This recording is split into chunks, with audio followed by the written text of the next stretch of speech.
নাগরিক ঐক্যের সভাপতি মাহমুদুর রহমান মান্না ২ আসন থেকে নির্বাচনে দাঁড়িয়েছিলেন। ঢাকা ১৮ আসনে তার প্রার্থিতা বৈধ হলেও বগুড়া ২ আসনে মান্নার মনোনয়নপত্র বাতিল ঘোষণা করা হয়।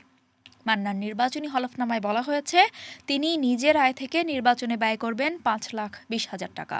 অন্যদিকে তার স্ত্রী মেহের নিগারের আয় থেকে ২৭,৩০,০০০ টাকা নির্বাচনী ব্যয় করবেন।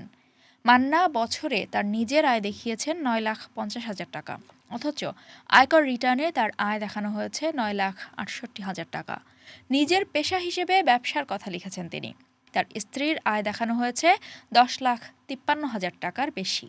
পেশা গৃহিণী। আর মান্নার মোট সম্পদের পরিমাণ প্রায় ৩০,৪০,০০০ টাকার। আর তার স্ত্রীর সম্পদ আছে ৬৮,৭৮,০০০ টাকার বেশি, যার বিপরীতে মান্না আয়কর দিয়েছেন ৫৫,২০০ টাকার আর তার স্ত্রী দিয়েছেন ৪৪,২১৪ টাকা। এদিকে ইসলামী ব্যাংক বাংলাদেশ লিমিটেড থেকে তিনি ঋণ নিয়েছেন ২২ কোটি টাকার।